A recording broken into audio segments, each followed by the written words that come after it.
شنو هالقحة حجي؟ اي والله كتلتني، بس لا بعدك تدخن.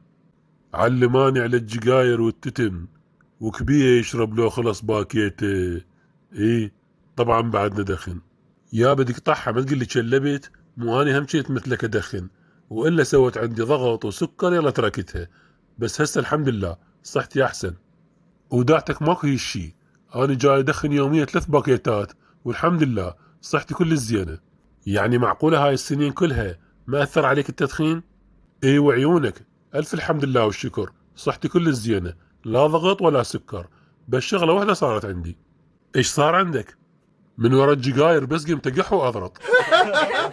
لا ما قايل شي.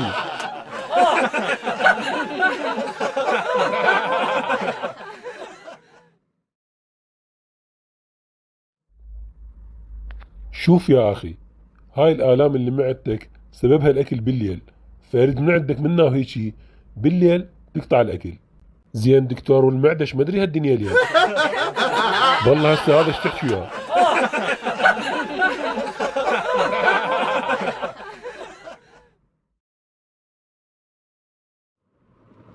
دخيلك ربي، شنو هالحر والنوب كهرباء ماكو؟ سمعت شيخ يقول هذا الحر بفايدة للإنسان لأن يقتل الجراثيم. اي صحيح، وين على ابو القلب. بس اريد اعرف، هاي الحكومات المتعاقبة صرفت مليارات الدولارات على الكهرباء وهي صفر. يا بو كثافة شاربي، هاي المليارات اللي انصرفت على الكهرباء المفروض هسه المواطن العراقي هو يقوم ينتل.